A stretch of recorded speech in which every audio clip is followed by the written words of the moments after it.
Bueno, como os decía, vamos a dar continuidad al programa. Vamos con la mesa redonda que lleva por título Reputación y responsabilidad en la creación de la conciencia ambiental de las empresas y de los ciudadanos. Y contamos con un grupo de expertos que, en mi opinión, representa diversas perspectivas desde la academia, desde el ámbito profesional, desde el ámbito más próximo a la comunicación y también desde el ámbito de la perspectiva ética, que creo que nos va a venir muy bien para ilustrar este concepto. Nos acompañan, en primer lugar, Domingo García Marzá, que es catedrático de Ética de esta universidad y que es responsable del grupo de Ética aplicada en esta universidad. Es una persona que lleva muchísimos años trabajando en el ámbito de la ética empresarial y, sobre todo, en una ética práctica. Es el promotor de la aplicación de la ética más allá del campo teórico al ámbito de las organizaciones, tanto desde el punto de vista empresarial como en el ámbito sanitario, en el ámbito turístico. La verdad es que el currículum del profesor García Marzá es muy extenso y abarca una gran totalidad de ámbitos profesionales y creo que tiene una perspectiva muy interesante para abordar el ámbito de la responsabilidad en la empresa. Nos acompaña también Yolanda Rodríguez Couso, que es responsable de Comunicación Estratégica e Internacional en IOBE, Sociedad Pública de Gestión Ambiental del Gobierno vasco, y que lleva trabajando temas de comunicación ambiental también durante muchos años. Y, por último, nos acompaña Esther Castellano, presidenta de DIRCOM Comunitat Valenciana, que es una de las entidades colaboradoras con el encuentro. Y Esther, además, es presidenta o directora de la agencia We At You, que es una de las agencias de comunicación de referencia de la Comunidad Valenciana, que trabaja también mucho en el ámbito de la comunicación ambiental con las compañías desde la perspectiva del proveedor de servicios de la comunicación. Por tanto, creo que tenemos sector público, sector privado, sector profesional, sector académico y creo que vamos a poder disfrutar de una perspectiva muy amplia de este concepto. Yo, sin robarles más tiempo, le cedo la palabra ya al profesor García Marzá. Domingo. Gracias. Pues buen día, buenos días. Muchas gracias, profesor Francisco Fernández, por su amable invitación. También se ha dejado un poco en esa amable invitación, que también por mis pecados también fui vicerrector de comunicación y, por lo tanto, algo de este tema también conozco. Bien, tenemos 15 minutos, nos han dejado para hablar y para dejar tiempo después a la discusión. Voy a ver qué puedo decir en 15 minutos, porque voy a intentar también aclarar, en primer lugar, conceptos. Porque si no aclaramos los conceptos, muchas veces estamos discutiendo sobre cosas diferentes. Por lo tanto, es muy importante que en este título efectivamente, tan denso que nos han puesto para la mesa, que dura más de 15 minutos leerlo, ¿no? Reputación y responsabilidad, pues voy a empezar con la palabra, con la reputación, pero no con una palabra. Les voy a contar una anécdota, así por lo menos estará mejor.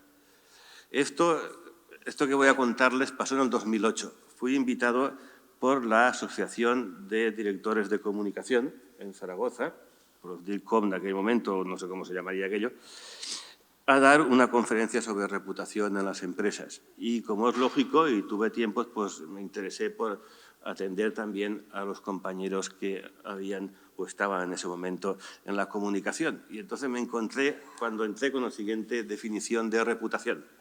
Capital reputacional. ¿Cuánta credibilidad tiene una empresa para absorber los golpes de información desfavorables a la compañía? Y de repente, claro, eso sí, ya en aquel momento, 2008, ya había algoritmos y fórmulas y de repente aparecía la fórmula que, por supuesto, al cuantificar, convertía aquello en una verdad. Que la fórmula era reputación igual a comunicación por comportamiento partido por grado de conflicto. Claro, no sabía si levantarme e irme, ¿no? Y digo, ya está, se acabó, ¿no? O seguir con aquello, pero digo, no sé dónde estoy.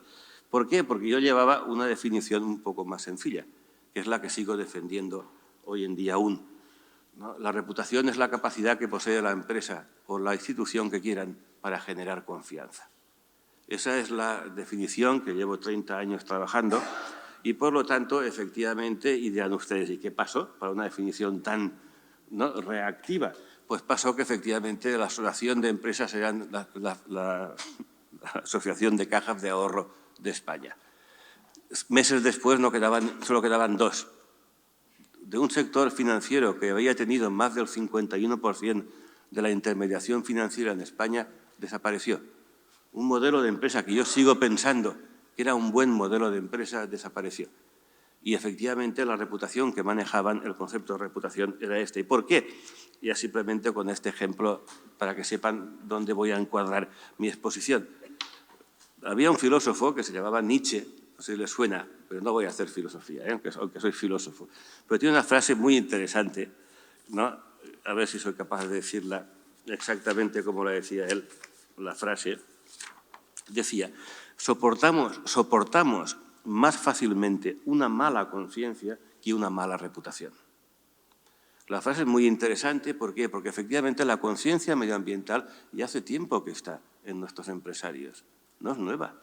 Es decir, de hecho, después les pasaré también, ¿no? Soy el director de un observatorio que hacemos en la Comunidad Valenciana, un observatorio de ética y responsabilidad social, estamos ya en la 4ª edición del observatorio y a un gráfico les he traído para ver que en el año 2008, que está haciendo referencia un poco en lo que estoy hablando, es decir, el año que se inició la crisis, bueno, o que ya se desarrolló la crisis, y verán que efectivamente, ya lo digo ahora por si acaso no llego, el 80% largo en el 2008 de las empresas veían claramente que causar daños al medio ambiente es inmoral. O sea, nadie dudaba, un 80%. Ahora, cuando les preguntaba si conocía casos de conducta, de malas prácticas respecto al medio ambiente, el 41% decía que sí. Era, de hecho, la mala práctica, que más claramente se reconocía como mala práctica y, sin embargo, la más practicada. Eso era en el año 2008. Afortunadamente, este año los resultados los tendremos definitivamente en enero, los presentaremos, pero parece que un 90 largos son conocedores, tienen conciencia medioambiental, vamos a decirlo así, y ya ha bajado, ¿no?, de ese 43 al 14 aquellos que declaran que siguen haciendo malas prácticas. Está bien, ahí yo no acabo ni de creerme los datos, pero bueno, mejor que sea así. ¿Qué es la conciencia? Otro concepto complicado. La conciencia podemos interpretar la conciencia ser conscientes de algo, pero lo que muchas veces se pierde con este concepto de conciencia es que no podemos ser conscientes de algo sin valorarlo. Es decir, la conciencia no es una descripción neutra de la realidad, eso es mentira. Igual que la conciencia tampoco es, aquí tenemos, ¿no?, el demonio, aquí el ángel, y en cada oreja... No, la conciencia es nuestra capacidad de reflexionar sobre lo que vemos y hacemos. Eso es nuestra conciencia, lo que se entiende por conciencia. Para poder reflexionar necesitamos tener un saber. Voy a hacerlo rápido y si encima acierto hacia dónde, va a ser increíble, sí. Sí, la conciencia lo que tiene es un saber moral. Un saber moral que desde el principio les digo, ya que soy de ética y trabajo en temas de ética hace muchos años, la ética lo que si algo no es un pasivo, ni un castigo, ni solo una obligación.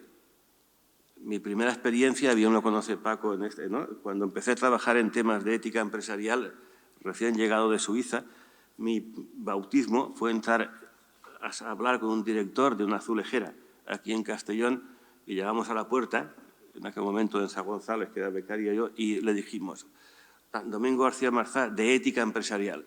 Y el empresario se quedó mirando y dijo, lo que me faltaba.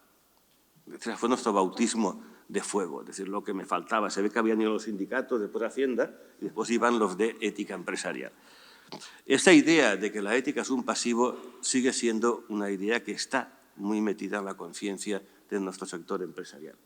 ¿Por qué? ¿Y por qué lo traigo a colación? Porque el medio ambiente forma parte de esta conciencia. Entonces, ¿se reconoce? Sí que se reconoce. Pero cualquier esfuerzo que se haga a favor del medio ambiente, de la responsabilidad ecológica que hablaremos aquí, cualquier esfuerzo que se haga es eso, un esfuerzo. Por no decirlo peor, un pasivo, un gasto. Entonces, lo primero que habría que intentar hacer es cómo podemos comunicar, ya que estamos en un congreso de comunicación, que la ética no es ningún pasivo, es un factor de innovación, un activo en la empresa. Y por eso será importante, ya que no llegaré al final, reconocer que para conseguir la empresa convertir una obligación legal en una obligación moral, en un convencimiento, es importante que la empresa misma sea activa, sea capaz de innovar, sea capaz de recoger ese reto que es el respeto al medio ambiente, y convertirlo en un activo para la empresa. El concepto de responsabilidad es más fácil de definir, al menos de entender, si no queremos liarlo. Responsabilidad tiene que ver con responder. La ética habla de eso, de aquello que nos merecemos unos a otros, de aquello que esperamos unos de otros. Es lo que trabaja la ética. Tenemos una empresa, una universidad, y cuando entramos en la universidad o asistimos a un congreso, estamos esperando, ya sabemos lo que queremos. Esperamos que produzca algún tipo de resultado. Eso es la responsabilidad, ser capaz de responder ante los demás de lo que se espera de nosotros. De eso se encarga la ética. Por lo tanto, de la empresa forma parte de su responsabilidad, lo que vamos a llamar responsabilidad medioambiental o responsabilidad como quieran llamarle. Forma parte de su responsabilidad. Por lo tanto, efectivamente, hagan lo que hagan, digan lo que digan, somos conscientes, todos y todas somos conscientes por un saber muchas veces intuitivo, que es el saber moral, de que forma parte de su responsabilidad el respeto y mejora del medio ambiente. Esto es interesante tenerlo claro, ¿por qué? Porque mucha gente piensa, la ética, lo que está en el cielo. No estamos hablando de lo que está en el cielo. Estamos hablando de alguna forma de unas malas prácticas que están acabando con nuestra naturaleza. La idea, que no voy a poder desarrollar, pero que sí que han hecho muchas empresas, tenemos ejemplos, es convertir este saber moral en un recurso moral. Es decir, la ética habla de recursos, de capacidades, de competencias. Y todos los que trabajamos en ética de la empresa y también en ética de la universidad, en definitiva en ética de las organizaciones y de las instituciones, sabemos que este es el gran reto, coger este saber moral que todos tenemos y convertirlo en un valor. Disculpen, no soy capaz de pasar. Sí. ¿En qué consiste esa conciencia moral? Bueno, habrá salido ya y supongo que todos conocen y todas conocen la definición del principio moral que define la validez de lo que se llama principio de responsabilidad. Y es muy sencillo, actúa siempre de forma tal que los efectos de tu acción no sean, estos de Hans Jonas, no sean destructivos para las posibilidades futuras de vida. Este saber moral, es decir, actuemos siempre de forma que las futuras generaciones puedan estar en un contexto igual o mejor, un contexto natural, igual o mejor que el nuestro, es lo que rige. Esto es un valor moral. Cuando decimos que este principio moral, que es el reconocimiento, el respeto a la naturaleza, este valor moral es efectivamente un criterio de validez, mucha gente dice, primero Nietzsche dice, hombre, pero un valor tendría que ser, yo con valores duermo tranquilamente. Bien, por eso también quiero insistir muy breve en qué significa valor, porque muchas veces se piensa que el valor es la pintura, el color con el que al final una casa ya construida, una idea ya institucionalizada, se puede pintar. O sea, lo superficial, lo externo. ¿Qué cosa más equivocada? El valor son los cimientos de cualquier institución. No es la pintura con la que se pinta una vez construida la institución, llámese universidad o llámese empresa. Si vamos al diccionario, es precioso cómo define valor. Nuestro diccionario le da 3 significados diferentes. El primero es una orientación. El valor medioambiental, el respeto a la naturaleza como valor, ¿por qué es un valor? Porque nos orienta. Al orientar nuestra acción, nos dice hacia dónde ir y también nos dice si vamos o venimos, si avanzamos o retrocedemos. Sin tener valores no sabemos dónde estamos, no sabemos situarnos. No existe el no tener valores. Puede haber valores contradictorios, pero el ser humano piensa con valores y conoce con valores. Esta es una... Puedo complicar bien, pero fíjense que también es importante si pudiéramos llegar en comunicación a esta idea. Un valor convierte una cosa, un bosque, en un bien. Esta idea, que puede ser muy filosófica y, sin embargo, si soy capaz de explicarla brevemente. ¿Qué es un valor? ¿Por qué tiene valor un bosque? ¿O tiene valor un río? ¿O tiene valor un océano? ¿Por qué? Porque es un bien. Es decir, nosotros al valorarlo lo convertimos en un bien. Después igual les cuento al final otra anécdota también para que se den cuenta de esto. El segundo significado de los valores es que, fíjense bien, construyen la realidad.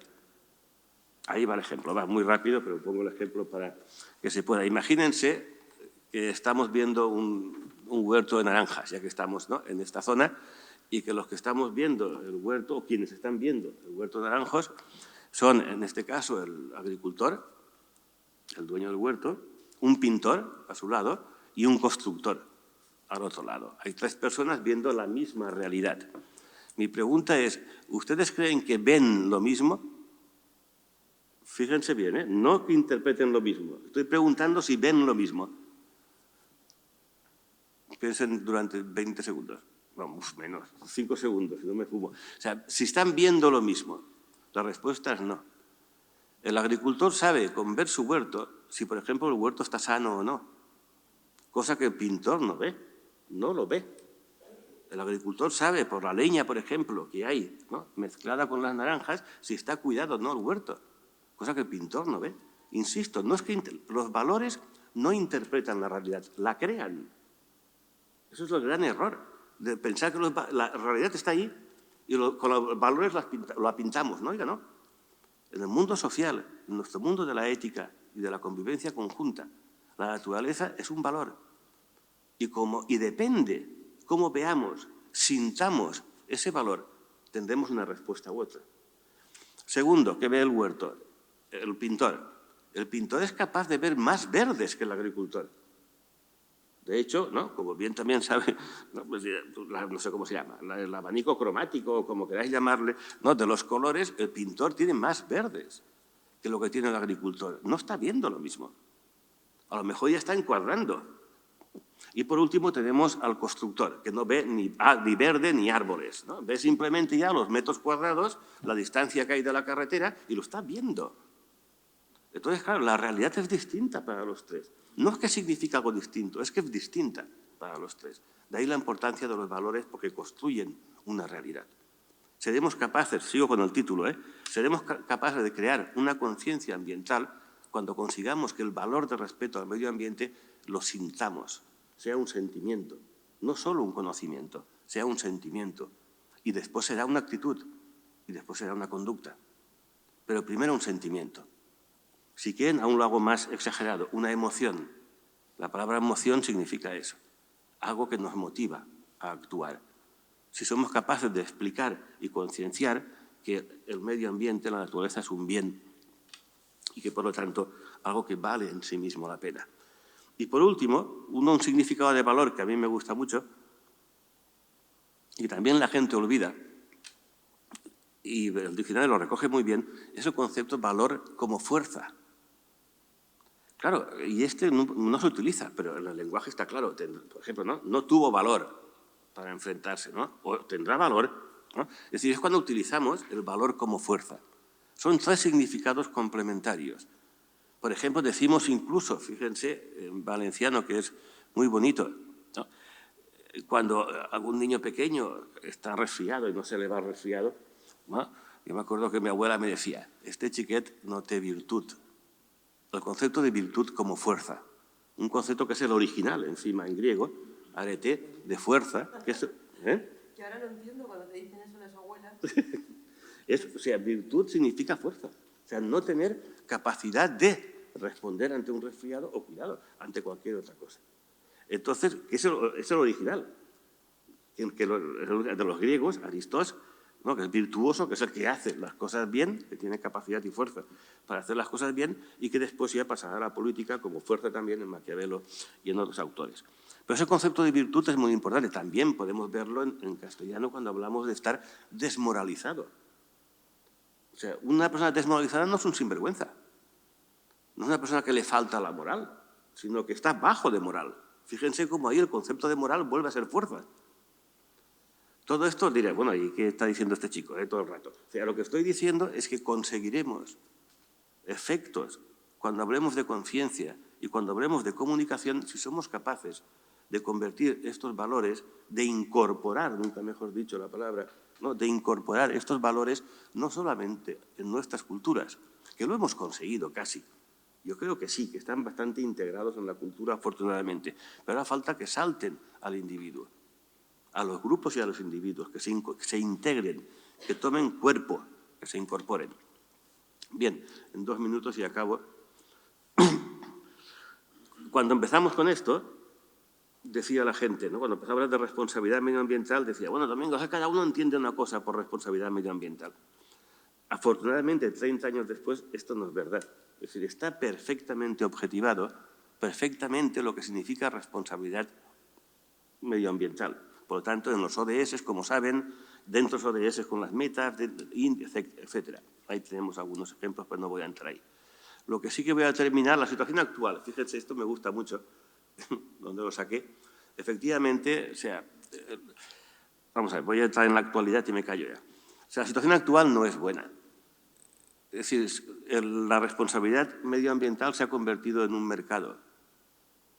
Y una frase que les dejo también para que piensen es que puede haber un mercado de cualquier cosa mientras no haya un mercado de todas las cosas. Y, por ejemplo, el medio ambiente es hoy en día un mercado. Como saben, hay un señor llamado Elon Musk que el beneficio mayor que tiene ahora, ¿saben de qué es? De la compraventa de derechos de emisión. A lo que se dedica. Entonces, claro, seamos realistas y veamos que efectivamente seamos capaces. Para mí ser realista es ser capaz de darnos cuenta la hipocresía con que hoy en día, ¿no?, los estados, los gobiernos están tratando el tema medioambiental. Son hipócritas.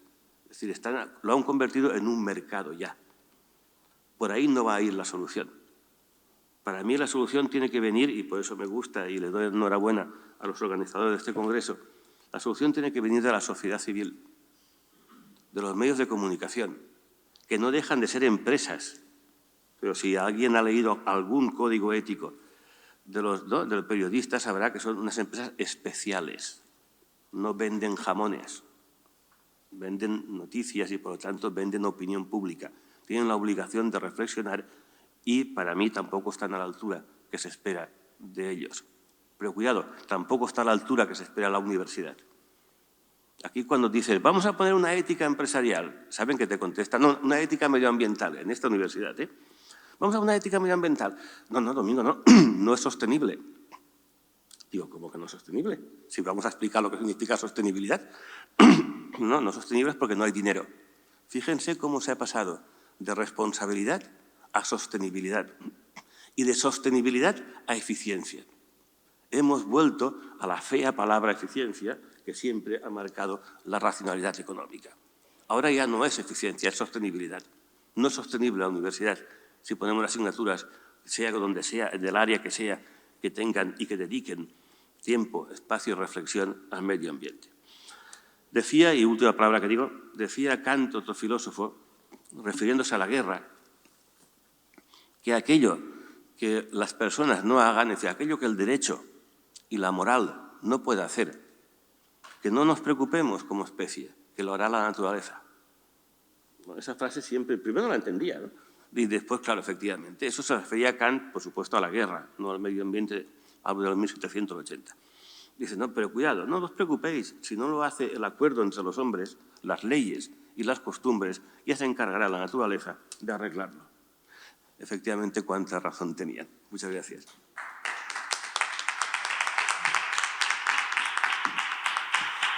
Muy bien, Domingo, muchas gracias. Y bueno, Kant tenía mucha razón, por desgracia, para nosotros, porque creo que a este paso lo va a arreglar la naturaleza, porque nosotros no vamos a ser capaces de arreglarlo. Pero bueno, Yolanda, cuando quieras. Es un placer estar con todas vosotras, con todos vosotros, en esta cita para la comunicación ambiental, que es sin duda pues, la mejor excusa para encontrarnos, para parar un momento en nuestro día a día, en nuestras vidas, en nuestras oficinas, en nuestros estudios, ¿no? Y aprovechar para cargar pilas, para compartir y para aprender también, ¿no? Muchas gracias a la Universidad Jaume I por organizar este foro y porque creo que realmente la comunicación es muy importante, como trataré de trasladar a través de estos minutos de charla y como seguro estáis durante estos 3 días trabajando en este congreso, Bluecom. Me da pena que no esté la masa de alumnos que estaba aquí acompañándonos esta mañana porque he visto claramente la posibilidad de sumarme al propósito de la profesora María Josep Picó de intentar despertar algunas vocaciones de comunicación ambiental en esta facultad hoy, ¿no? Y es que en esto del medio ambiente, cuando pensamos en el tipo de perfiles profesionales que trabajan en el sector, seguro que se nos vienen a la cabeza los perfiles de ciencias ambientales, los perfiles de geología, de biología, algunas ingenierías, pero quizás nos viene de lejos el perfil de comunicación, ¿no? Y, sin embargo, la comunicación es un elemento nuclear frente a los grandes desafíos ambientales que nos asolan como planeta, pero más que como planeta, como especie, que tiene que ver un poco con eso que terminaba el profesor Domingo. La naturaleza lo solucionará y el planeta va a continuar, los que quizás no sé si continuaremos somos los seres humanos, ¿no? Antes de continuar, para quienes no me conocéis, permitid que me presente. Soy Yolanda Rodríguez, periodista. He trabajado casi 14 años en el sector de la comunicación, en el ámbito de las ONGs de cooperación al desarrollo en diferentes lugares del mundo. También he trabajado en comunicación institucional como asesora de comunicación en la Diputación Foral de Vizcaya. Y desde 2010 formo parte de IOBE, del equipo de comunicación de IOBE, que es la Sociedad Pública de Gestión Ambiental del Gobierno Vasco y futura Agencia Vasca de Medio Ambiente. Para quienes no suene que es IOBE, sí que he querido daros 3 pinceladas muy rápidas. Somos una entidad pública, estamos adscritos al Departamento de Desarrollo Económico, Sostenibilidad y Medio Ambiente del Gobierno vasco, con la misión de trabajar con diferentes agentes y desde diferentes perspectivas y sectores y vectores también, para mejorar el medio ambiente integrando los criterios de sostenibilidad en las políticas públicas, fundamentalmente en 3 ámbitos que nosotros consideramos fundamentales: la acción climática, un nuevo modelo de producción y de consumo basado en los criterios de la economía circular y la sostenibilidad ambiental, entendida como desarrollo local, como educación y como redes internacionales, entre otras. Deciros también que el equipo de comunicación de IOBE lo formamos actualmente 72 personas, 48 mujeres y 24 hombres, con una media de edad de 45 años y que nuestra sede está en Bilbao, aunque trabajamos para el conjunto del territorio de Euskadi, y estaré encantada de recibiros en nuestra sede si alguna vez subís por el norte y queréis conocer un poquito más de lo que hacemos en comunicación y en medio ambiente. Como decía antes, aunque la sostenibilidad ambiental, la economía circular y la acción climática son los 3 grandes ejes sobre los que rotan nuestras actuaciones, la comunicación ambiental es la savia que nutre a nuestra organización, que impregna todo lo que hacemos y que en esencia es lograr ese propósito que está en nuestra misión, que es un territorio sostenible, económica, social y ambientalmente, pues estos 3 pilares están íntimamente relacionados y son interdependientes, como bien sabéis. Especialmente en esta última década, la comunicación ambiental se ha revelado como un vector imprescindible en las organizaciones, y lo hemos visto esta mañana. Cualquier empresa moderna que se defina así cuenta con una estrategia de sostenibilidad, con un componente claro de comunicación hacia sus grupos de interés e íntimamente relacionada con la cuenta de resultados.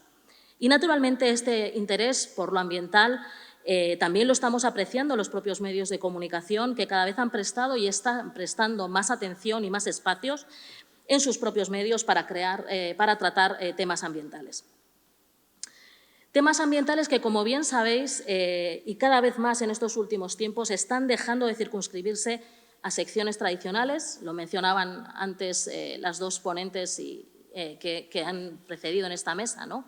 Más circunscritas a las secciones de sucesos, más circunscritas a las secciones de sociedad, y están pasando a otras secciones tal vez impensables hace relativamente poco tiempo, como son las secciones de economía o como son las secciones de información local. Por no hablar de los medios especializados y, por supuesto, de la revolución en el ámbito digital, donde secciones, enfoques y líneas editoriales se desdibujan. El título de esta mesa que nos ha reunido aquí es Reputación y responsabilidad en la creación de la conciencia ambiental. Con este punto de partida, cabe preguntarse por qué desde una administración pública como IOBE, como la nuestra, que trabajamos en el sector del medio ambiente, decidimos apostar por la comunicación como elemento nuclear en las actuaciones técnicas que llevamos a cabo. Bien, creo que no hay una razón única que lo explique, pero por mi experiencia diría que la respuesta radica en una doble vertiente, en la necesidad de cambio y en la necesidad de urgencia. De cambio en cuanto a hábitos de comportamiento, es decir, ¿qué busca la Administración que los ciudadanos, que las ciudadanas hagamos y cómo? Entendiendo siempre que hablamos de campañas o estrategias de comunicación con un fin de bien público o con un fin de interés general. y para las que es necesaria, obviamente, la adhesión ciudadana, ¿no? En aras de prevenir costes futuros, no solo en términos económicos, también en términos de salud de las personas y de bienestar de las personas y de calidad de vida en aquellos lugares donde vivimos. Se me vienen a la cabeza las grandes campañas de comunicación pública que se han hecho en el pasado y que todavía están muy vigentes, campañas pues, para la separación selectiva de los residuos en los hogares, campañas para el fomento del reciclaje, ¿no? Pues, lo cierto es que somos, creo, en este auditorio mayoría de viejóvenes y seguro que tenemos muy fresco que esto de la separación selectiva y de los contenedores por fracción de residuo es algo de antes de ayer. Y bueno, pues no es algo exclusivo del medio ambiente, ¿no? Y todos tenemos en la cabeza esas grandes campañas desde lo público, de interés general, pues por ejemplo en materia de salud y los eslóganes que forman ya parte de nuestro acervo histórico y cultural, por ejemplo en materia de prevención del SIDA, entre otros. Por tanto, como decía, necesidad de cambio de hábitos y también de urgencia. Urgencia por encontrar fórmulas que funcionen y de hacerlo rápidamente, porque la enorme pérdida de biodiversidad, la estrecha relación que tiene la salud de las personas y la salud de los ecosistemas y que estos tiempos pandémicos nos han enseñado muy bien, lo hemos aprendido a la fuerza, y obviamente la emergencia climática son los grandes retos ambientales y más que ambientales casi de supervivencia, como decía, que nos achuchan, que nos apremian. Claramente la Administración tiene la capacidad de impulsar normas, de impulsar leyes, a veces sanciones también, pero allá donde no llega, todas estas medidas resultan insuficientes, la comunicación pública se erige como una herramienta fundamental.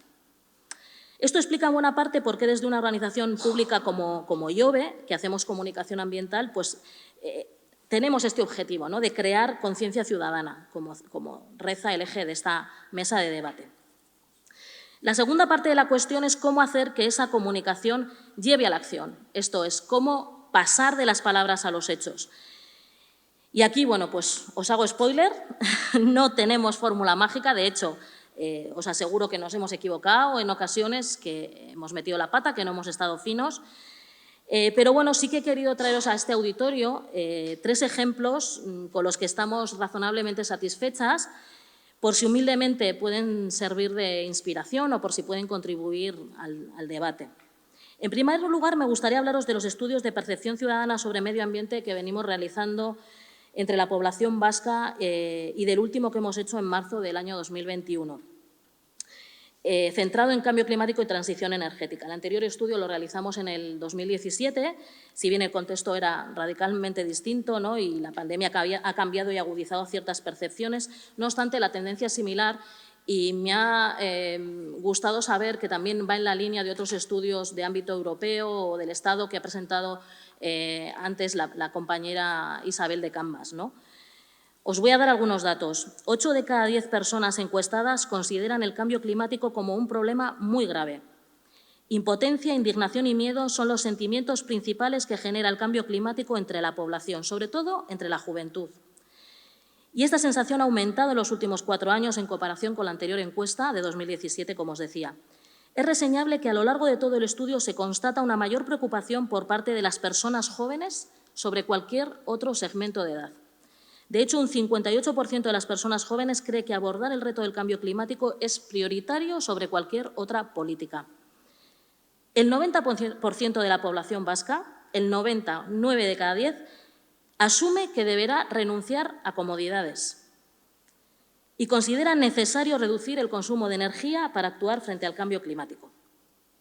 Bien, la otra cara de la moneda se encuentra cuando preguntamos ¿qué haces para hacer frente al cambio climático?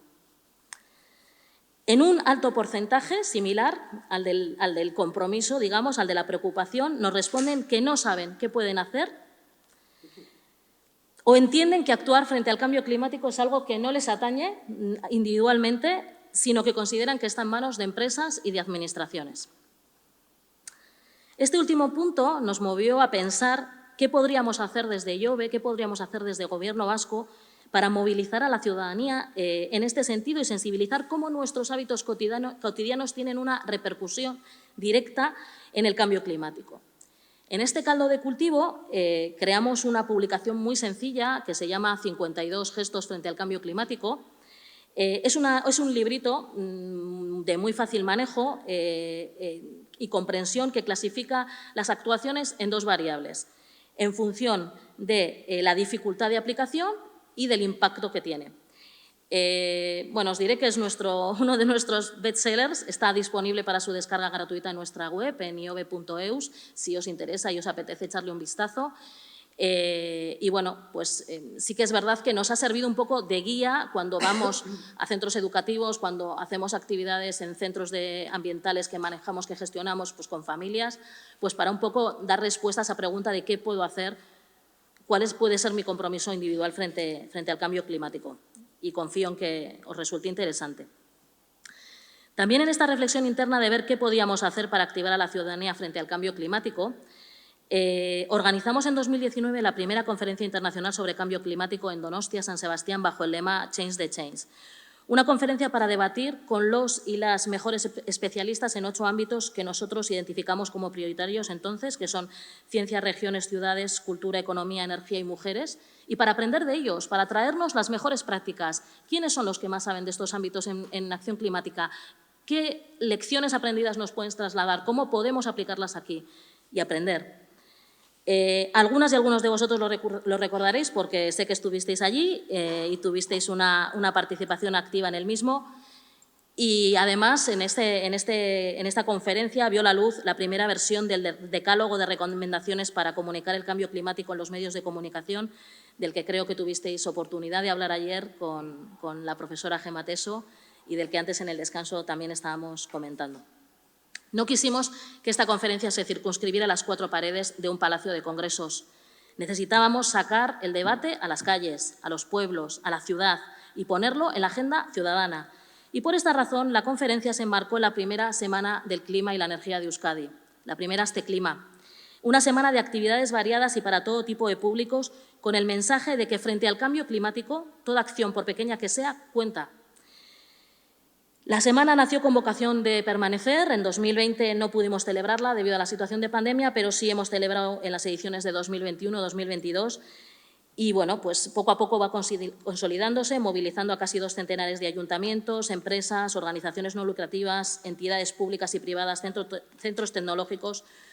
Nuestra Asteclima es aún una recién nacida, pero viene peleona y con vocación de que durante esos días el cambio climático, la transición energética esté en la agenda ciudadana y esté en las calles, ¿no?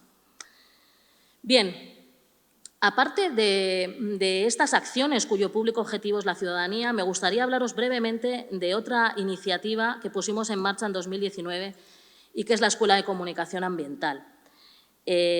Organizamos esta escuela con APIA, que es la Asociación de Periodistas de Información Ambiental y que he visto también con alegría que apoya este congreso Bluecom.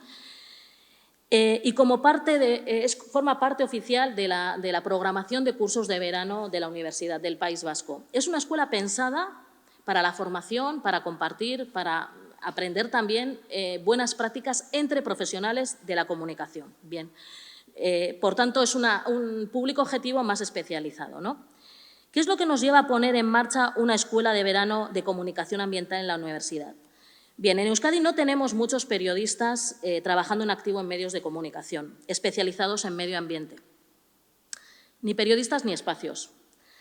Es algo que, aunque tímidamente está cambiando, pues tenemos algunos casos que están ahí, pero estamos muy lejos de otros lugares y de otras comunidades autónomas, incluida la propia Comunitat Valenciana, donde sí hay tanto profesionales como programas de referencia, ¿no? Entendimos que como entidad pública teníamos cierta responsabilidad y la capacidad de traccionar ese sector con la creación de un foro, una escuela, donde compartir mejores prácticas, donde compartir experiencias, testimonios, acciones de comunicación que están funcionando y, por supuesto, crear un foro de aprendizaje y formación. Nuestra Escuela de Comunicación Ambiental también nació con vocación de permanencia y estamos cocinando ya la 5ª edición. Os adelanto que será en septiembre de 2023 en el Palacio Miramar de San Sebastián. Me permitiréis el cliché, que es un marco incomparable y no soy de Donostia. y queremos que la gente joven tenga un papel activo y protagonista. Así que desde ya os emplazo y os invito y será un placer recibiros en Donostia. En este interés por traccionar el sector del periodismo ambiental en Euskadi y además por reconocer a quienes lo están haciendo bien, que aunque no abundan, alguno hay, tenemos una alianza con la Asociación y el Colegio Vasco de Periodistas. Ellos entregan desde hace muchos años un premio, unos premios anuales de periodismo vasco, de cuyo jurado forman parte los máximos responsables de todos los medios de comunicación que publican o emiten en Euskadi. Quizás hay alguno muy local o muy pequeño que no está, pero los principales medios y grupos de comunicación toman parte activa al más alto nivel. Desconozco si esto es algo que se hace en otras comunidades autónomas, pero como ellos mismos dicen, la gala de entrega de premios es la fiesta del periodismo vasco. Y realmente es así, está todo el mundo, grandes, pequeños y de todas las líneas editoriales. Se entregan 6 premios en otras tantas categorías y una de esas categorías es la de periodismo ambiental. No se premian trabajos concretos, sino personas y, en resumidas cuentas, entendemos que es otra vía para reconocer la labor de aquellos y aquellas profesionales que están haciendo un trabajo de lluvia fina por comunicar las cuestiones ambientales. Como decía antes, no tenemos la panacea, desconocemos la receta milagrosa, la tecla mágica, ¿no?, por la que algunas acciones de comunicación mueven a la nación y otras no tanto. Sin duda tienen que ver con la emoción, que antes nos decía el profesor Domingo. Y sí que tenemos el firme convencimiento de que la única manera es avanzar haciendo, actuando. Para finalizar, 2 líneas en las que estamos trabajando ya de cara al futuro. ¿Sabéis qué tienen en común unas criaturas mitológicas como los dragones con la emergencia climática? Bueno, pues mucho más de lo que imagináis y no tiene que ver con la analogía de calentamiento del planeta y el aliento de estas criaturas mitológicas, ¿eh? Estamos trabajando en una línea que tiene que ver con la psicología y la percepción y en concreto con los condicionantes neuronales que activan eso de pasar a la acción. Es una línea de trabajo muy interesante en la que estamos colaborando con la Facultad de Psicología de la Universidad del País Vasco, basada en la teoría de los dragones de la inacción. Es decir, las barreras psicológicas que impiden que la gente actúe frente a la crisis climática. En otra de estas reflexiones internas que os comentaba al principio, ¿no?, nos preguntábamos ¿por qué, sabiendo tanto de las causas y las consecuencias de la crisis climática, nos cuesta tanto mover a la gente a la acción? Bueno, pues esta teoría sostiene que hay 7 barreras, 7 dragones que impiden esa acción y conocerlas pues nos permitirá neutralizarlas. La segunda línea de trabajo está muy centrada en la comunicación de las soluciones. Sabemos mucho en materia de emergencia climática, sobre todo, de sus efectos, de sus terribles consecuencias que ya estamos sufriendo. Pero no sabemos tanto, no hablamos todo lo que debiéramos de las cosas que se están haciendo, con diferentes perspectivas, con diferentes resultados para abordar la crisis climática. Y necesitamos poner el foco en esos proyectos y en esas soluciones, porque la gente que ve a otra gente actuar es más proclive a sumarse al cambio. Tenemos que ser capaces de pulsar ese resorte psicológico que nos mueve a la acción y tenemos que subrayar encarecidamente que es posible hacerlo. Sabéis el dicho, lo lograron porque no sabían que era imposible. Pues exactamente eso. Por eso es tan importante equilibrar bien los efectos y las consecuencias en esta emergencia, ¿no?, en las informaciones que se dan sobre ella para no caer en la ecoparálisis. Termino ya retomando lo que decía al principio de mi intervención y reivindicando el periodismo y la información ambiental.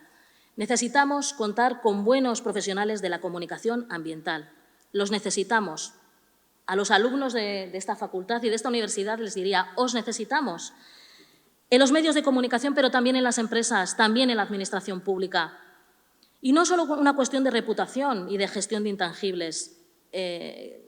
Necesitamos de buenos comunicadores porque es preciso transformar nuestra sociedad.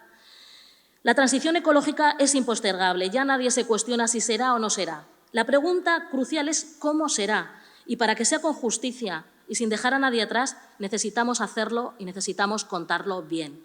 No podemos fallar. Moltes gràcies.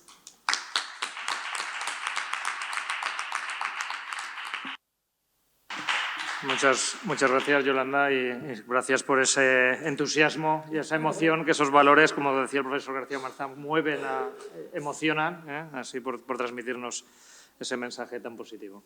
Pasamos a Esther Castellano, que tiene la palabra a continuación. Muchas gracias, Esther. Bueno,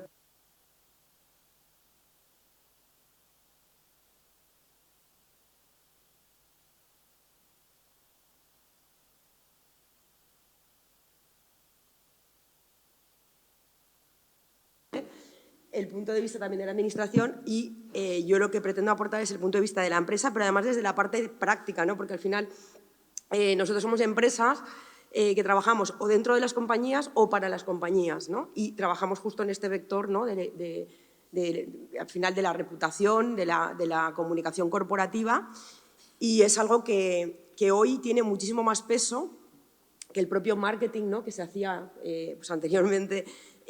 La fase anterior, yo incluso me remitiría a principios del siglo, todavía tenía más peso toda la parte económica de la compañía, ¿no? Que la parte de marca, de reputación. Hoy se tiene que construir la marca con todas las acciones y de manera transversal, contando también con el equipo interno, ¿no? Y al final, pues esto es un poco todo lo que nos dedicamos a esto hacemos, ¿no?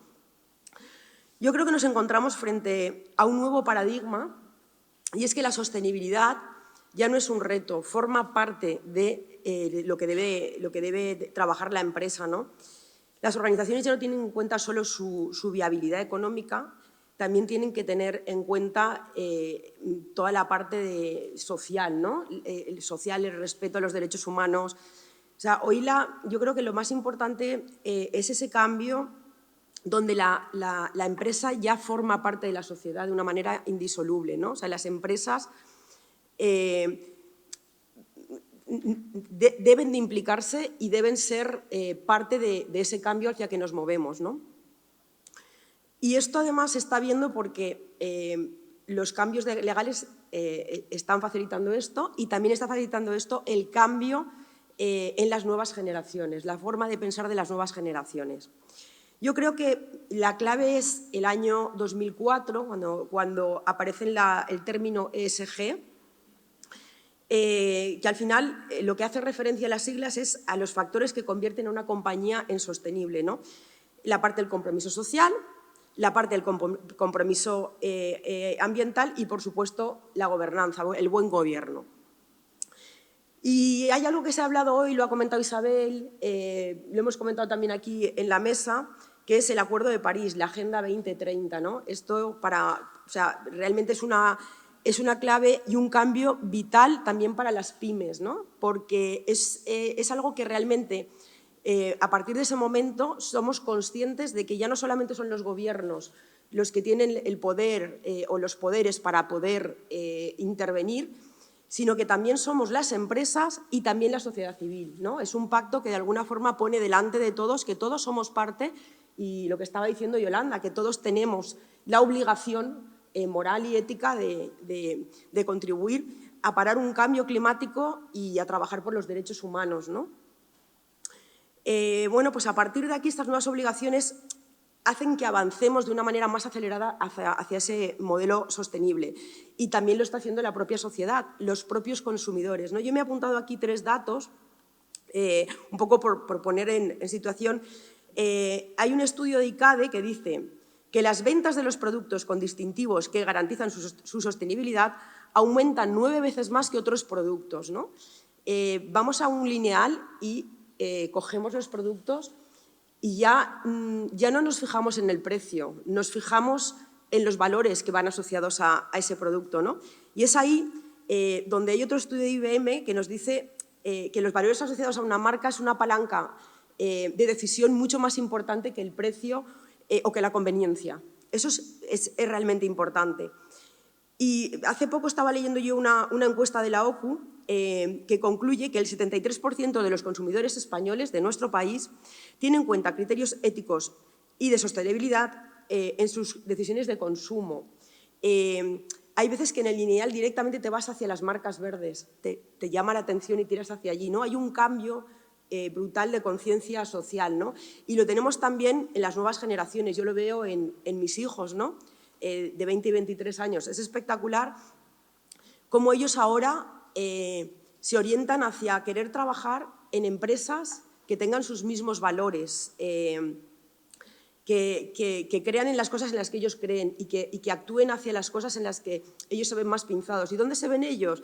Ellos se ven más cerca de aportar a la sociedad, se ven más cerca de hacer cosas con conciencia, ¿no? Mucho más quizá que generaciones pasadas. Es curioso que a lo mejor somos la gente con más edad las que deberíamos estar ahí y sin embargo son ellos. Yo recuerdo mi hijo con 13 años, el pequeño, que entramos a comprar en un supermercado y en plan rápido y no llevaba bolsa, no era algo rápido. Entonces, ¿quiere una bolsa? Digo, sí. Dice, no, mamá, que es de plástico. Entonces, es curioso, ¿no?, que sean ellos estas nuevas generaciones. Bueno, en definitiva, lo que está claro es que esta aceleración se produce no solamente por las normas, por la normativa, no se produce solo un poco por la proyección que viene desde los gobiernos, sino también es la pura sociedad civil, las universidades, son todos los factores los que estamos empujando y apoyando sin darnos cuenta a que esto vaya para ahí. Es importante, muy importante, esa Agenda 2030 porque es la que, como decía antes, implica a las pymes. Las pymes suponemos en este país más del 97% del tejido empresarial. Es una pasada, es una pasada. Y sin embargo, hasta hace muy poco, las empresas, quizá por falta de presupuesto, por tamaño, no pensábamos que iba con esto, la fiesta esta iba con nosotros, ¿no? Y bueno, pues es que resulta que sí que va con nosotros. Y sin embargo, también es verdad que muchísimas empresas, incluso, sobre todo las empresas familiares, me llama la atención porque tienen valores de familia y los valores de familia son algo que yo creo que nos ayuda a tener valores y ética, ¿no?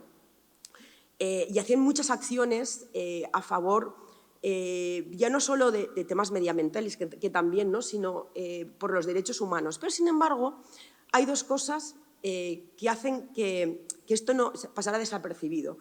Por un lado, la desconexión de un propósito común. O sea, las empresas hacían cosas, pero realmente no se nadaba hacia un propósito común, hacían diferentes cosas. Esa es una, ¿no?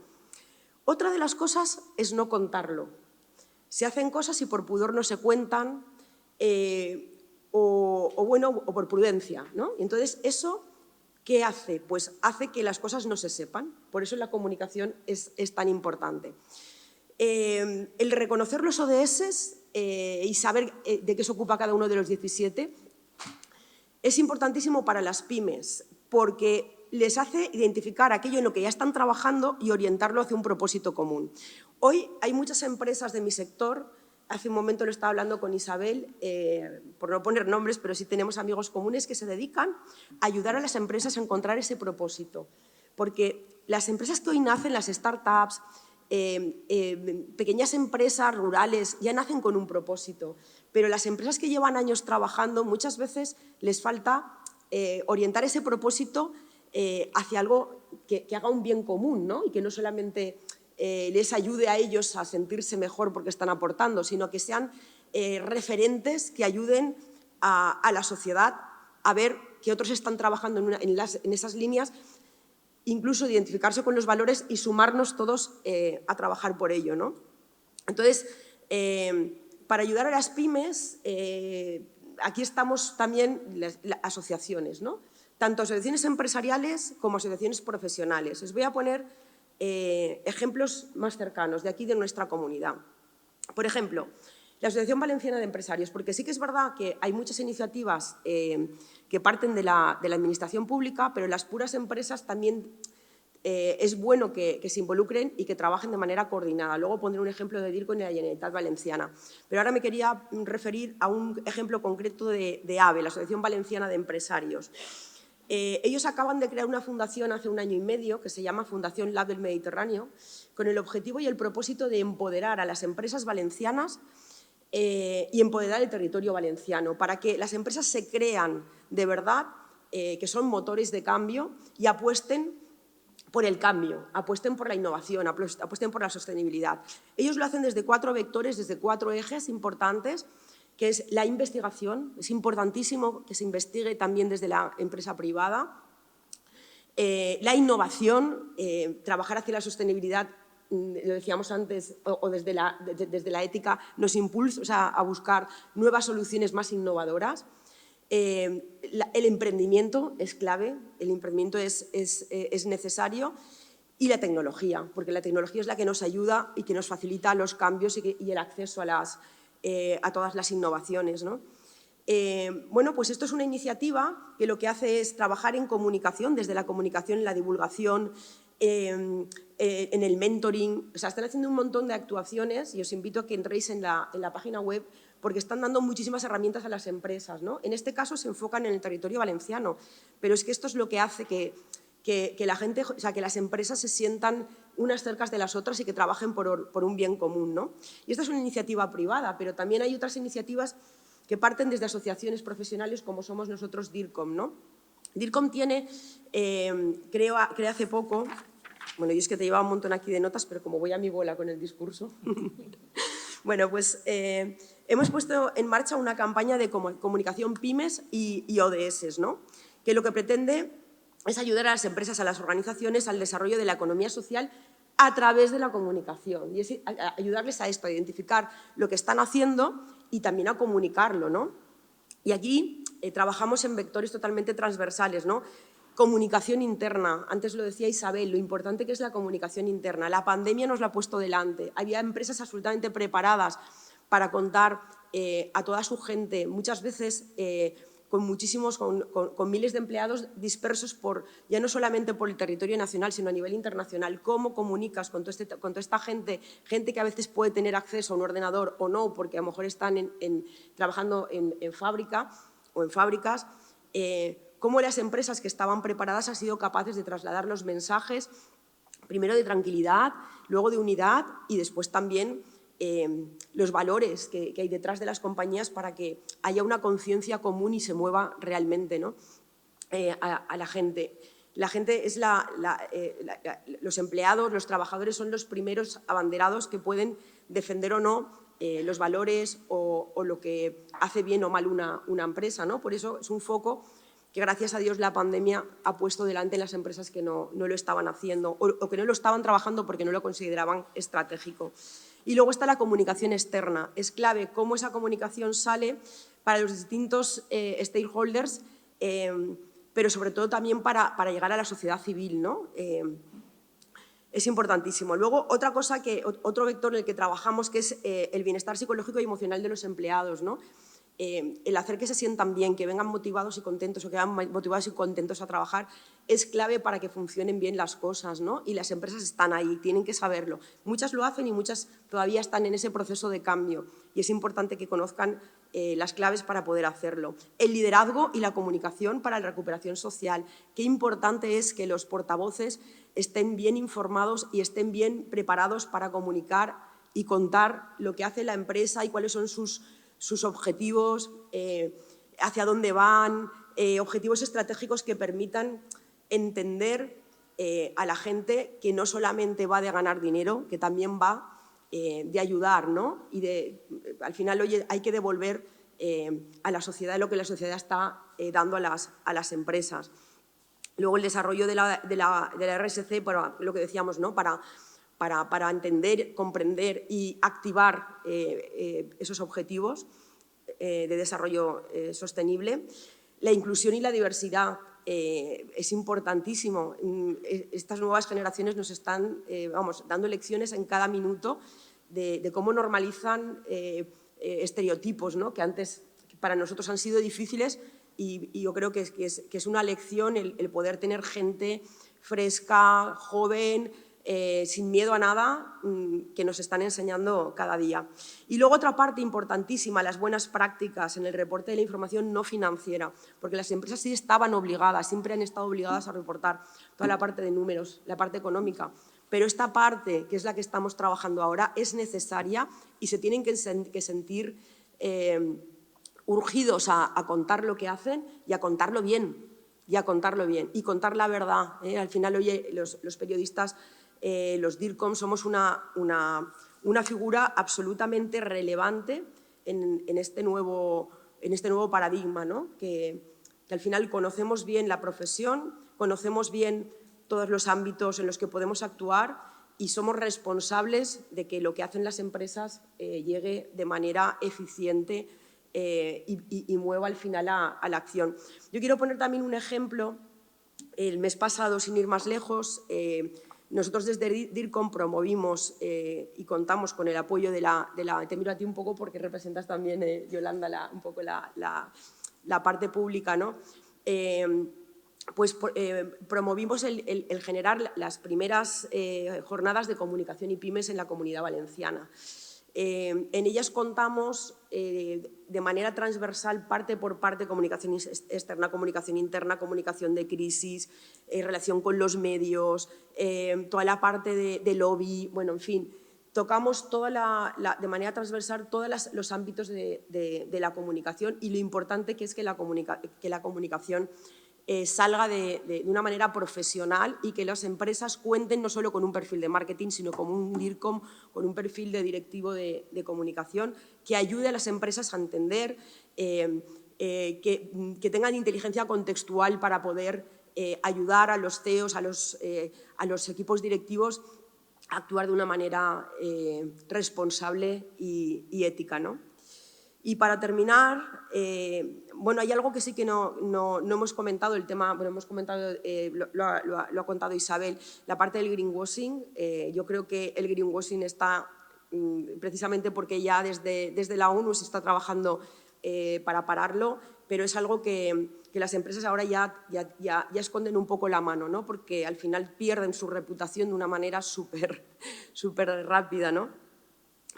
Y por terminar, yo me quedaría con 3 grandes claves, que es el cambio de paradigma, donde además la empresa ya es parte indisoluble de la sociedad, el cambio generacional, está claro, los jóvenes son los que deciden y los que aportan los valores, y que estamos en la era del propósito.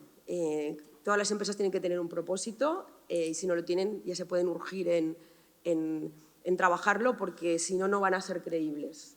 Y bueno, pues esta sería un poco la parte de la contribución por parte de DIRCOM y espero que os haya ayudado. Luego también decir que traía ejemplos, lo que pasa es que me he comido el tiempo, pero tengo ejemplos concretos de empresas y además he cogido ejemplos como Balearia, también un poco porque al final esto no es todo teoría, que esto es verdad, ¿no? Balearia se ha planteado objetivo emisiones cero en el año 2050 y está trabajando en esa línea, pues trabajando con energías verdes, con gas renovable y está trabajando con la responsabilidad social, compartiendo los valores con toda la compañía, ¿no? Podéis entrar en las memorias de sostenibilidad porque esto es así y es verdad, ¿no? Y es un compromiso real que lanzan a la sociedad y del cual una vez dicho ya no hay vuelta atrás, ¿no? Yo he puesto ejemplos de clientes propios que conozco porque realmente son marcas que se lo creen, son empresas que están trabajando. Grupo Alonso, y he puesto a Balearia porque Balearia de por sí son barcos que contaminan, ¿no? Pues sin embargo están trabajando y de una manera más fehaciente que otras empresas que tienen medios más accesibles para poder poner un freno, ¿no? Grupo Alonso lo mismo, ¿no? También están trabajando con el objetivo de impulsar la descarbonización de la economía, con energías limpias, nuevas plataformas ferroviarias que hagan que, bueno, y Última Viña, ¿no? que hacen que al final se trabaje mejor en toda la parte de transporte, ¿no? De energía. Grupo Jimeno, que es una empresa de aquí de Castellón, con más de 150 años de trayectoria, ¿no? Ellos trabajan en 1000 cosas aquí, sin ir más lejos, tienen 2 becas aquí en la... 2 cátedras, perdón, aquí en la UGI. Una es la cátedra FAXA y la otra FAXA FOBASA. Una para innovación del ciclo integral del agua y la otra para el agua, residuos y economía circular, ¿no? Bueno, pues están demostrando con un montón, por no enrollarme, porque fijaros, estas son 2 hojas que cuentan todo lo que está trabajando la empresa, ¿no? O pymes que no llegan a 200 empleados, como Grupo Choví, también valenciano, que está trabajando también con los objetivos de desarrollo sostenible. Los han identificado y están trabajando. Este año ha sido su segunda memoria de sostenibilidad que le hemos hecho nosotros en nuestra empresa y es una empresa que se lo cree, que trabaja con todos los empleados, que los está alineando en los valores, que impulsa la innovación hacia la sostenibilidad, que ya ha conseguido que el 70% del plástico del PET que llevan el alioli, ¿no? sea reciclado y además sea reciclable, bueno, que apoyan a la infancia, en fin, Son ejemplos reales de empresas que están ahí y que empiezan a ser referentes, tanto las pequeñas pymes como las grandes empresas, y al que nos tenemos que subir todas las asociaciones empresariales, organizaciones, y sumar esfuerzos para contribuir de una manera conjunta. Muchas gracias, Esther.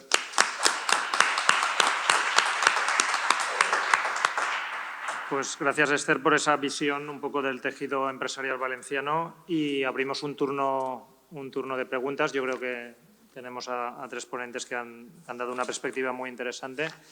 Mientras vais calentando, porque podéis ir pidiendo la palabra, yo sí que quería hacer una primera pregunta un poco a los tres, porque creo que la línea general de la mañana ha sido esa visión común de que hay una percepción muy clara del problema, hay una asunción del problema, pero hay muy poco compromiso ciudadano.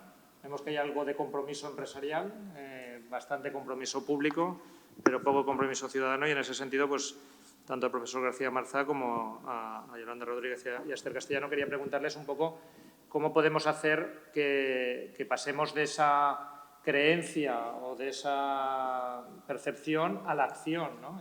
Quizás esos dragones, quizás podrías explicarnos un poco cómo se matan esos dragones hoy en día, o el profesor García Marzá, cómo esos valores de la sociedad civil pues acaban realmente moviendo al individuo, ¿no? Porque al final el problema ya no es tanto el problema generalizado, sino cada uno que hace en su día a día y hasta qué punto, como comentaba antes Isabel, es capaz de aceptar que tiene que renunciar a determinadas comodidades o a determinados hábitos y asumirlo en su día a día, ¿no? Pues no sé si, Domingo, pues, ¿quieres comenzar tú? De forma muy rápida, y creo que efectivamente coincidimos. Yo destacaría a esa pregunta tres cuestiones que se han dicho. Ahora, en primer lugar, creo que es clave la ejemplaridad y el liderazgo. O sea, el valor de ejemplaridad que se ha perdido bastante, y sin embargo, yo creo que es muy importante. Es decir, de hecho, aquí en nuestra universidad, cuando hablamos de un buen gobierno, el primer valor que aparece es la ejemplaridad. Es decir, si una empresa, por ejemplo, una gran empresa, dice que está haciendo y después no está haciendo, pues lógicamente cuando pierde la reputación perdemos todos y todas, ¿no?, una baza muy importante. Por lo tanto, la ejemplaridad y el liderazgo es importante tanto en la administración tanto en la sociedad civil como en el Estado. Esa es la primera cuestión, que creo que es importante. La segunda, se ha dicho ya también, y ahí empieza a haber una responsabilidad de los medios de comunicación muy importante, es la visibilidad de las buenas prácticas. No se ha dicho, todos lo hemos repetido, y todas, o sea, solamente vende, bueno, no voy a decirlo yo entre periodistas, pero parece que solamente lo malo venda. Y claro, y muchas veces hablando con periodistas, dicen, oye, pues ¿por qué no publicas lo que nos cuesta? Hablo ahora también como director de proyectos de la Fundación ENNOR de Valencia, es decir, dice, oye, publica esto, pero hombre, esto es lo que debería hacer la empresa, no es publicable, solamente podemos publicar lo que no hace. Bien, digo, hombre, la empresa, la administración, la familia, es decir, hay que publicar también, es decir, hacer público para que se forme una opinión pública de que efectivamente tanto particulares como agrupaciones intentan hacer las cosas mejor. Yo nunca digo que lo hagan bien, sino que intentan hacer las cosas mejor.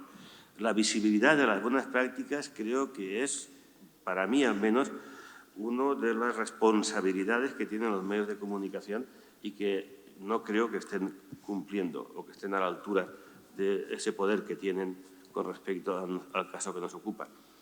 Después está la Administración, de la que también aquí hemos hablado. La Administración tiene bastante responsabilidad. Sencillamente recuerden que el poder es proporcional a la responsabilidad, al revés, que la responsabilidad es proporcional al poder. Depende de qué poder tienes responsabilidad. Lo que sí que quiero acabar enseguida, nadie nace ecologista. O sea, nadie nace nada, ni buen ciudadano, ni de izquierdas, ni nada. O sea, se hace siempre.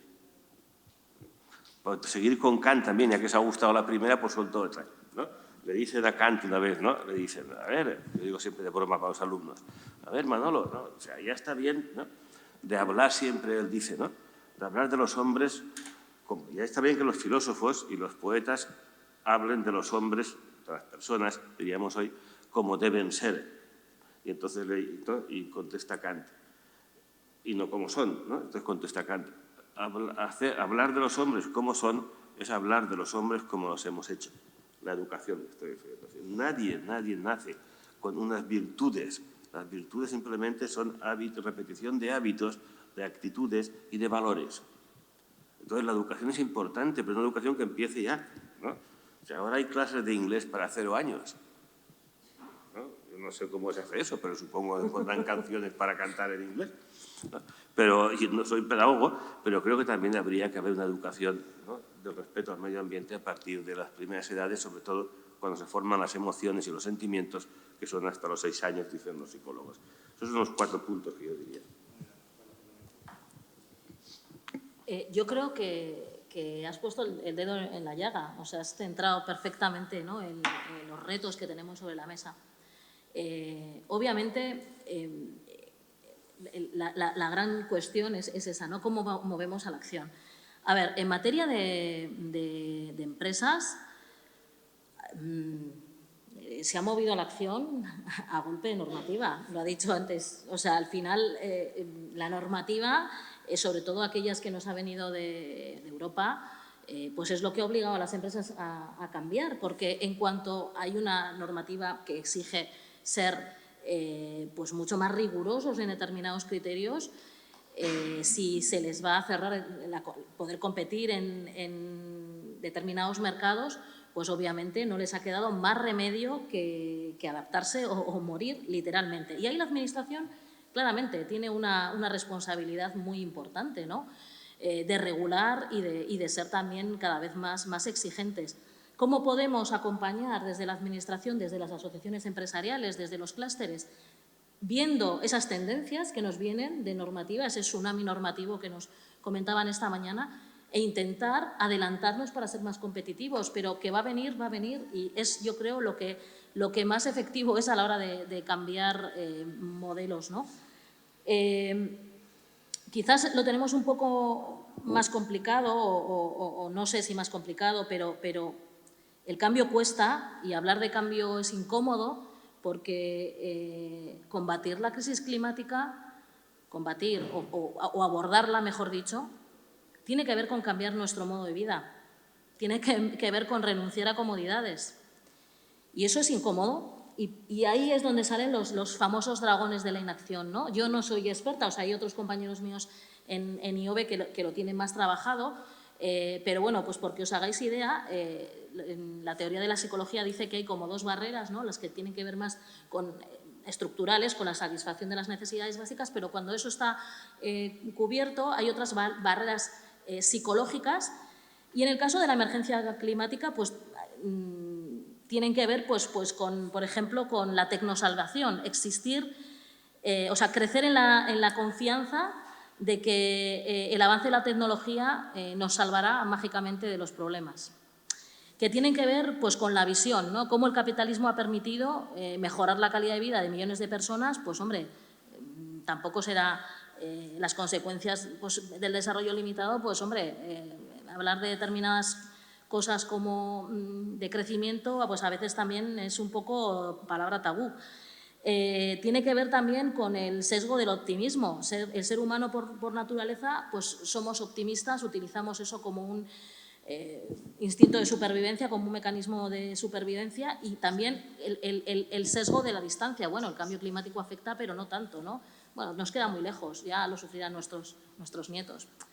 Bueno, pues eso, hablar de emergencia climática requiere hablar de cómo vivimos, de cómo producimos, de cómo nos movemos. Es una lección diaria de qué compramos y es incómodo. Y entonces, bueno, pues ahí creo que se nos ha abierto quizás un poco ese ámbito de estudio. La gente está concienciada, lo que tenemos es que acompañar en cómo podemos, desde el compromiso individual, bueno, pues cambiar también nuestros hábitos, que al final se trata de eso, Muchas gracias, Yolanda. A mí me ocurre un poco como con el tabaco, ¿sabes? Hasta que no hubo una ley que prohibió fumar, realmente no se erradicó el tabaco, ¿no? Es un poco un paralelismo. Es que has puesto un ejemplo muy, bueno, muy cercano. y que es muy ilustrativo. Incluso, ¿no? Sabemos que el tabaco, conocemos, como con la emergencia climática, conocemos mucho las causas y las consecuencias de lo que genera fumar y, sin embargo, pues cada vez, o sea, no fuméis porque así no vais a tener que dejarlo, os lo digo claramente. Entonces… Muy bien, Esther, por favor. Bueno, yo creo que yo hablo siempre desde el punto de vista de la empresa, la manera de mover es con activismo, ¿no? Hay 1000 ejemplos de grandes marcas que lo hacen, como pues yo que sé, por ejemplo, Estrella Damm, ¿no? Estrella Damm es brutal, lo comentábamos antes, cómo empuja a la gente, ¿no? Y tiene activistas que trabajan, no sé si habéis visto el spot, bueno, hay muchos, todos los años sacan alguno, además con alguna canción pegadiza y chula, ¿no? Que hable de lo que están contando, pero defienden el plástico en los mares, bueno, pues, y hábitos muy sostenibles y muy saludables para las personas. Y luego hacen cosas que realmente responden a ello, ¿no? Pues, por ejemplo, han quitado las anillas de plástico, ya van con anillas de un sistema de cartón, es decir, que están realmente siendo fieles a su propósito de marca y luego lo comunican y empujan a la gente, activismo, ¿no? Y luego también, yo hace unos años no lo conocía y lo acabo de googlear para decíroslo, hay un movimiento global a nivel internacional que se llama B Corp, no sé si lo conocéis, pero si no lo conocéis estaría chulo que le echaréis un ojo. Ellos dicen: lideramos un movimiento global de personas que utiliza la fuerza de las empresas como motor de cambio, ¿no? Ya son 4.400 empresas, 153 sectores, 77 países y un objetivo único, ¿no? Yo estuve interesada para entender muy bien esto, me fui a un congreso suyo y esto sí que es un compromiso real, porque lo que hacen es… parten de la base que te hacen cambiar muchas cosas reales y luego un cambio de estatutos de la compañía donde tú te comprometes a dedicar un porcentaje de tus beneficios al bien común y un porcentaje de tus beneficios para tus empleados, para el bien de tus empleados, ¿no? Es un cambio brutal de mentalidad. Y hay muchas marcas españolas que están ahí y marcas que yo desde que las conozco pues a mí me apetece más comprarlas, ¿no? Y a lo mejor les decido una marca sobre otra. Está Isdin, está Germain de Capuchin, está Danone, que es una multinacional. Hay muchas marcas que están ya en esto y que realmente están cambiando desde el origen y eso no hace que sean menos rentables y que den menos beneficios, ni mucho menos, porque entonces creo que el activismo y el compromiso son las dos cosas que hacen que esto pueda mover a toda una sociedad. Muy bien, Esther. Yo añadiría que no solo no son menos rentables, sino que es precisamente un nicho de mercado. Precisamente, y ahí entra la frontera del greenwashing que hablábamos esta mañana. ¿Qué es el greenwashing? Maquillar de verde aquellas prácticas que no lo son, ¿vale? Entonces, quienes realmente tienen proyecto detrás ya se encargan de contarlo, ya se encargan de ponerlo en valor en sus grupos de interés, en sus clientes, porque es que está íntimamente relacionado con un nicho de mercado que va a la cuenta de resultados, que va al negocio. ¿Qué es lo que hay que denunciar? Aquellas prácticas de comunicación que nos venden como verdes productos o servicios que no lo son. Mira, yo ahí tengo una forma de definir claramente cuándo es un greenwashing y es cuando tú inviertes en comunicación más presupuesto del que has destinado para hacer una acción. En ese momento ya podemos hablar de greenwashing, porque realmente hay empresas que hacen una acción para poder contarla. Esto no es real, no se sostiene. Entonces, una forma para poder identificarlo es esa. Teníamos una pregunta por ahí. Bueno, yo para apelar una vez más a esto de la ética me ha encantado lo que Domingo, cómo lo ha expresado, cómo lo ha contado, porque me parece que es la base fundamental. Ayer tuve aquí una pequeña dialéctica porque alguien decía que la ética es subjetiva, es una cuestión subjetiva. Digo, bueno, puede que la moral no sea subjetiva, pero la ética pues no, es universal y para todos, ¿no? Y es inamovible. Pero al hilo de lo que decías del tabaco, y para remitir a la ética de los medios, hasta los años 80, Edward Bernays, que se jactaba de que él era el propagandista del consumo, el mayor propagandista del consumo, del consumismo, mejor dicho, y decía que había conseguido que no le llamaran propagandista del consumo, sino el padre de las relaciones públicas.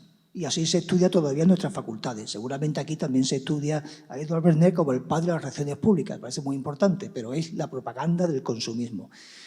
El problema es que conseguí hasta los años 80 colocar artículos, no anuncios, en revistas científicas médicas sobre las bondades del tabaco. Hasta los años 80, cuando ya se sabía lo que estaba padeciendo los fumadores, los que éramos fumadores. Pero es que esto sigue pasando. Es decir, que contemos la cantidad de veces que aparece la palabra medio ambiente, sostenibilidad, etcétera, que lo de la sostenibilidad también me parece a veces un chiste, no significa absolutamente nada. Que en una página haya un medio compromiso con una buena noticia o de denuncia y que el resto de las páginas sean de pura propaganda nuevamente consumista, o sea, Black Friday, ¿qué ha pesado más? ¿La denuncia de esta práctica o la...? Entonces es una contradicción permanente. Por eso digo que tenemos que a la ciudadanía se le puede pedir activismo, se le puede pedir responsabilidad, se le puede decir que nos comprometamos. Seguramente lo vamos a hacer, mientras no nos llamen idiotas, ni estúpidos, ni medio hippie porque queremos hacer esto. Pero claro, a ver, si tenemos ese discurso mediático tan poderoso, es muy difícil combatirlo. ¿Le pedimos éticas a los medios? ¿Le ponemos un sello de calidad? O como le decía antes a Gemma, vale, los medios se comprometen a firmar un decálogo de compromiso sobre la ecotransición. Perfecto. Lo han firmado. ¿Lo están cumpliendo? ¿Se mide el grado de cumplimiento? Porque publicarlos así es un blanqueo. Y ya lo sabe también. ¿Habrá que ir a un sello de calidad? O sea, la industria en este país tiene que tener un sello de calidad que le pone a Enor, a una lavadora, a un frigorífico. Todo está etiquetado, todo tiene que responder. Los medios no. Ellos señalan, pero no. O sea, seamos responsables. Tenemos un problema mediático, de estructura de medio, de no responsabilidad, que por eso antes le decía a María Josep que sería importante que cuando se construyen políticas públicas de comunicación o cuando se quiere hacer políticas públicas de comunicación se confíe también en los medios de la ciudadanía. Es muy importante comunicar desde abajo, hacer una comunicación circular de retorno continuo y permanente, porque si no, este activismo ciudadano, que es la buena práctica, no se refleja. Hay prácticas, hay cooperativas, muchas. Nosotros hicimos un mapa en Andalucía que llamamos Mundo Finito. Y en Mundo Finito reflejamos un montón de empresas, de pequeñitas y medianas, que eran de buenas prácticas y que demostraban que había una economía alternativa, que no se basaba en el consumismo, que creaban trabajo, empleo y eran responsables con el medio ambiente. Pues tenemos que hacer esto, pero le tendremos que pedir a los medios que se responsabilicen de una ética y que aprendan a lo que es la ética. No digo de todos los medios, no quiero generalizar, pero hay muchos que sí. Y esto es muy importante. Y tenemos una facultad de estudiar donde enseñamos periodismo y comunicación, pero también tenemos que señalar la responsabilidad de los medios y no tanto de los periodistas, que se deben al capital que los hace posible, ¿verdad? No vas a morder la mano del amo porque tienes que cobrar a final de mes. Luego reformemos el sistema de medios, que es lo importante, y hagamos políticas públicas que reformen este sistema de medios y que devuelvan la ética a la verdadera información y la verdadera comunicación. Y yo creo que Domingo ahí me han encantado las tres intervenciones, pero recuperar la ética es importante. Hans Kuhn, criterios para una nueva ética mundial. Y hay un principio básico que dice, toda innovación no es positiva. Hay que someterla a la carga probatoria. Si la innovación es buena, vamos a someterla. Y cuando ya hemos demostrado que tiene utilidad y sirve al bien común, metámoslas en el mercado, metámoslas a producir. Pero es que aquí la innovación tecnológica per se, a partir de la patente, ya es una innovación positiva. Y estamos viendo que no. Bueno, me callo porque yo tengo turno luego. Muy bien. ¿Queréis intervenir? ¿O? Sí. No, es que he puesto efectivamente un ejemplo muy bueno respecto a la tecnología y al papel de los medios. Hemos hablado de la visibilidad, la importancia de la visibilidad de las buenas prácticas y sigo manteniéndolo. Pero no hemos hablado de la peligrosidad de la invisibilidad de las malas prácticas. Es decir, voy a ver si me explico. Por ejemplo, se nos está vendiendo la inteligencia artificial, la revolución tecnológica actual, como lo más verde que existe. ¿no? Fijaos bien que hasta está en la nube. Y ¿no? Toda la gente mira hacia arriba, ¿no? Qué bonito, ¿no? Esto de la nube. Sin embargo, la nube, como saben, la cantidad de energía que consume es el límite que hoy por hoy tiene. Igual que los coches mal llamados, ¿no? Autónomos, son coches teledirigidos, o sea, consumen tal nivel de energía que hoy por hoy son impensables. No solamente porque maten a 2 o 3 a la semana de personas, sino porque efectivamente la cantidad de energía. Pero es que podría seguir así. O sea, la revolución tecnológica es hoy por hoy, los límites que tiene son medioambientales. Entonces, no lo dicen. Esta mañana estaba leyendo, por eso me ha venido a la cabeza, en 2 medios, ¿no?, de nivel nacional, simplemente hablando como, no sé, la canción famosa, ¿no?, de Leonard Cohen, Esperando el milagro. El milagro va a venir de las nuevas tecnológicas, que son, por supuesto, no son grandes compañías, son plataformas, ¿no? Es decir, ¿no? O sea, y no sé si me estoy explicando.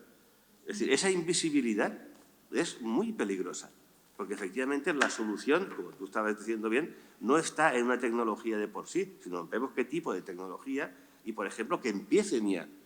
Pero ya, las nuevas tecnológicas a también manejar la huella de carbono y los indicadores que manejan el resto de empresas, que no lo están haciendo. Que empiecen ya y veremos cómo efectivamente muchas tendrán que echar marcha atrás, porque la cantidad, insisto, de, ¿no?, ese, lo decías tú también, ¿no?, ese tecnosalvación, ese tecnochauvinismo que tenemos hoy en día, hombre, ya está bien, también tienen límites medioambientales y mucho más grandes que otro tipo de tecnologías. Has abierto un melón potente, ¿eh? Potente. A ver, porque para eso también hay que contar cómo están los medios de comunicación, ¿eh? Y no quiero aquí que salgamos llorando, pero, a ver, y sobre todo, pues pensando en esta gente joven que nos acompaña aquí en el auditorio, me gustaría saber si alguien consume medio de comunicación convencional. No sé si alguien se atreve a levantar la mano o si es real que es, porque realmente es que la gente joven no se informa con los medios de comunicación tradicionales, no se informa. Entonces, sí, responsabilidad, sí, por supuesto. No podemos pedir que vayan de 0 a 100 y tendremos que ver cuál es la mecánica o el mecanismo, pues para ese sello, ¿no?, que comentabas muy acertadamente. Es decir, vale, me suscribo a un decálogo de recomendaciones para contar el cambio climático y luego hago lo que me parece, ¿no?, sin que nadie me fiscalice en el buen sentido de la palabra. Bueno, sé que están trabajando en ello desde el Observatorio de Medios de Comunicación, el profesor Piñuel, la profesora Gemma Teso, pero no tiene una solución fácil ni única. Aunque, bueno, pues se avanzará. La otra cara de la moneda es cómo se entera la gente, dónde consume actualidad, dónde se entera de las cosas. Y cada vez en menor medida es en los medios de comunicación tradicionales, que a la vez están en una crisis gordísima y, sobre todo, a raíz de la pandemia, pues ya hemos visto que hay medios de comunicación que ya no están, medios superpotentes que han despedido a la mitad de la plantilla y, por supuesto, plantillas en unas condiciones laborales, pues, bueno, de aquella manera, ¿no? Te sales de los medios públicos y a veces es un páramo, incluso en aquellos medios que consideramos potentes, ¿no? Entonces, pues también hay que abrir ojos a ese universo alternativo que está en lo digital y que es por donde la gente cada vez más joven se informa. Y cómo llegar ahí para poner en su agenda pues los problemas que tenemos y los retos que tenemos sobre la mesa, ¿no? Creo que no podemos cerrar, como profesionales, no podemos cerrar los ojos a eso. Tenemos que ser conscientes de que la sociedad está cambiando, los modelos de consumo están cambiando y hay que ver cómo también. Yo creo ahí también, Yolanda, que hay una parte positiva y es que los medios tradicionales se están reinventando y están empezando a trabajar en las plataformas donde se van los jóvenes. Entonces, quiero decir, la pandemia yo creo que ha sido clave, pero no a nivel negativo, sino que ha ayudado también a los medios de comunicación, porque ha sido una parada y también han podido analizar y ver dónde están las audiencias. Entonces, yo creo que la parte positiva es que al final estamos en un periodo brutal de transición, un cambio de paradigma donde estamos conviviendo generaciones que no tenemos nada que ver y que nuestros hábitos, los de la gente más con mayor edad, hemos ido virando y acoplándonos y estamos ahí, ¿no? Entonces, evidentemente, los medios tradicionales están o han pasado por un momento de crisis brutal, pero también sin medios tradicionales no tenemos información veraz y contrastada. Entonces, es tan clave y al final tú te vas a buscar una noticia en redes sociales y tú tienes que contrastarla en medios, y ya no en uno, en dos, en varios. Entonces, los medios tradicionales son claves para el desarrollo ético de cualquier sociedad. Muy bien, teníamos una pregunta. Sí, adelante. Me ha parecido muy interesante lo de que el ejemplo sobre el medio ambiente, el ejemplo que da una buena práctica es súper importante, precisamente porque yo, este verano he estado trabajando para una empresa que no llevaba muy buenas prácticas y ellos porque yo me quejaba e intentaba que me dieran explicaciones de por qué eso se estaba haciendo así, me decían que ellos tenían pérdidas si no tiraban toda la comida, ¿no? En plan, que el tirar la comida representaba más pérdidas para ellos que el intentar hacer una buena acción. Y a lo mejor si hubiesen tenido un ejemplo de una buena práctica de otra empresa, podrían apostar por hacer las cosas bien, ¿no? Entonces, me ha parecido súper interesante y, claro, también preguntaros cómo convencer de hacer las cosas bien, porque claramente es algo educacional. Yo, por ejemplo, sí que estoy metida en el tema del medio ambiente, intento hacer bien las cosas, pero es que veo en la sociedad con una pasividad increíble, pero yo creo que esto es debido a cómo los medios comunican. El otro día estábamos en una clase que se llama Comunicación para la Igualdad y estábamos teniendo un debate muy interesante sobre el mensaje que mandan las ONGs para ayudar a los niños africanos, etc. Y vemos cómo nos bombardean de información de una sobremanera que al final nos insensibilizan. Es un poco la percepción que tengo yo sobre el medio ambiente, es decir, nos han vendido un cuento de que se va a acabar el mundo si no actuamos y que no sé qué, y con esa sobreinformación como que la gente dice no quiero ir más, déjame en paz, ¿sabes? Porque eso es un poco la respuesta que yo obtengo de la gente, ¿no?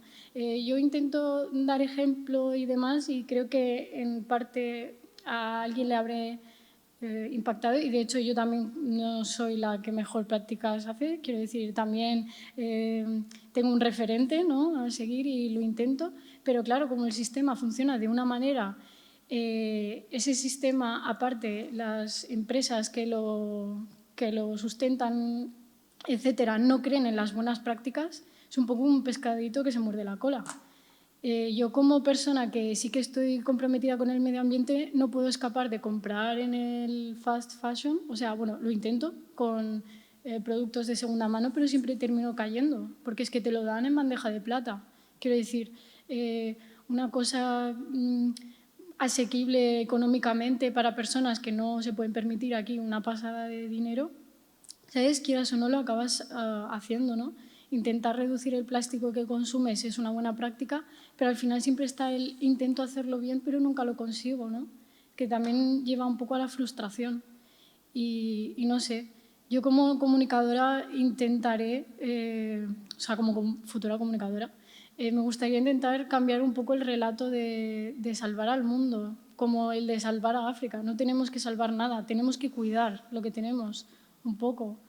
Y eso, como comunicadores o como persona normal puedes llegar a convencer a una empresa que tira un montón de comida que puede ser perfectamente aprovechada con la premisa de que tienen más pérdidas económicas que si la intentan aprovechar. Muy bien, muchas gracias.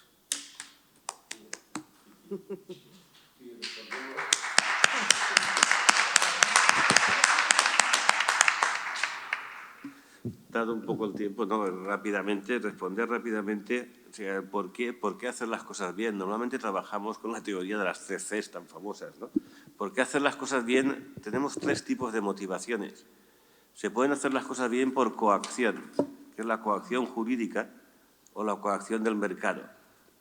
Hoy en día la coacción jurídica, el derecho, que efectivamente el derecho es necesario, pero cuidado con la inocencia de creer que el derecho es suficiente. Los sistemas de cumplimiento, hay gente que piensa que son sistemas de cumplimiento, ¿no? Es decir, ¿por qué? Porque efectivamente, ¿no?, quien tiene buenos abogados y puede... No, en fin, ya lo sabemos. O sea, el primer sistema de motivación es la coacción jurídica o del mercado, cuidado, de la que hemos hablado, o sea, cuando los consumidores empecemos a... etcétera. La segunda, la conveniencia. La segunda C. Es importante la conveniencia porque es la estrategia. Empresas que entran en el mundo del medio ambiente por estrategia, ¿no? Y bienvenidas sean. Es decir, aunque cuidado, cuando no ganen, lo van a dejar.